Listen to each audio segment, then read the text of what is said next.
Hi guys, NTR Devara movie వసూళ్ళ వర్షాన్ని కురిపిస్తుంది. సో యాక్చువల్గా ఈ సినిమాకి డే 1 వచ్చిన టాక్కి ఈ సినిమా కలెక్ట్ చేసేటువంటి వసూలుకి అసలు సంబంధమే లేదు. సో డే 1 వచ్చిన టాక్కి అక్కడ వచ్చినటువంటి నెగిటివిటీకి ఈ సినిమా ఖచ్చితంగా బయర్స్ని నష్టాల్లో ముంచుతుంది అని అనుకున్నారు. మరో ఆచార్య అవుతుందేమో అని చాలామంది భయపడ్డారు. ఆ విధంగానే నెగిటివిటీని స్ప్రెడ్ చేశారు. సో టాక్ కూడా చాలామంది నెగిటివ్గానే చెప్పారు. బట్ రియాలిటీ అనేది డిఫరెంట్గా ఉంది. ఒక 2-3 డేస్ అయిన తర్వాత జనరల్ ఆడియన్స్కి సినిమా నచ్చడం అనేది స్టార్ట్ అయింది. సో డే 1 అనేది యాక్చువల్గా world wide collection 157 crores gross వచ్చింది. సో అందులో మనకి ఆంధ్ర తెలంగాణ నుంచి 82 crores గ్రాస్ వచ్చింది. సో తమిళనాడు నుంచి 2.6 crore, కర్ణాటక నుంచి 12 కోట్లు, కేరళ నుంచి 60 లక్షలు. సో ఆల్ ఇండియా ఓవరాల్గా 109 crores గ్రాస్ వచ్చింది. సో ఓవర్సీస్లో 48.6 crores గ్రాస్ వచ్చింది. సో ఇక్కడ మనకి ఓవరాల్గా వరల్డ్ వైడ్ డే 1 చూసుకుంటే 157 crore గ్రాస్ వచ్చింది.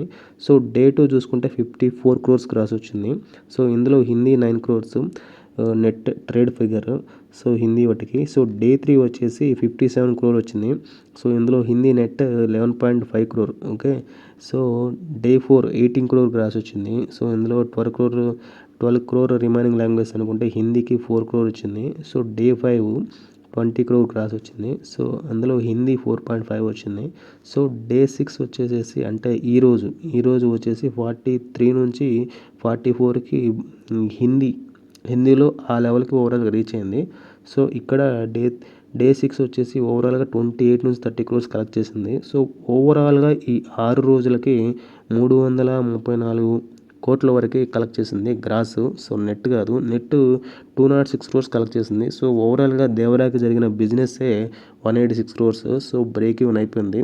సో దేవరా ఎవరైతే కొన్నారో వాళ్ళందరూ ఇంకా నెక్స్ట్ రేపటి నుంచి బయర్స్ ఎవరైతే ఉన్నారో వచ్చేవన్నీ లాభాల కిందకే వస్తాయి. సో నెక్స్ట్ దసరా కూడా ఉంది. ఈ సినిమా ఇంకొంచెం నెక్స్ట్ పెద్ద సినిమాలు ఏం లేవు కాబట్టి ఇంకొంచెం పర్ఫార్మెన్స్ ఇస్తే 400 to 450 ఈజీగా రీచ్ అవుతుందని నేను అనుకుంటున్నాను.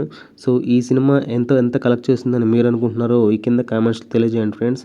సో ఇలాంటి మరిన్ని వీడియోలు రావడానికి మీరు నా ఛానల్ని సబ్స్క్రైబ్ చేసుకోండి ఫ్రెండ్స్. Thank you friends.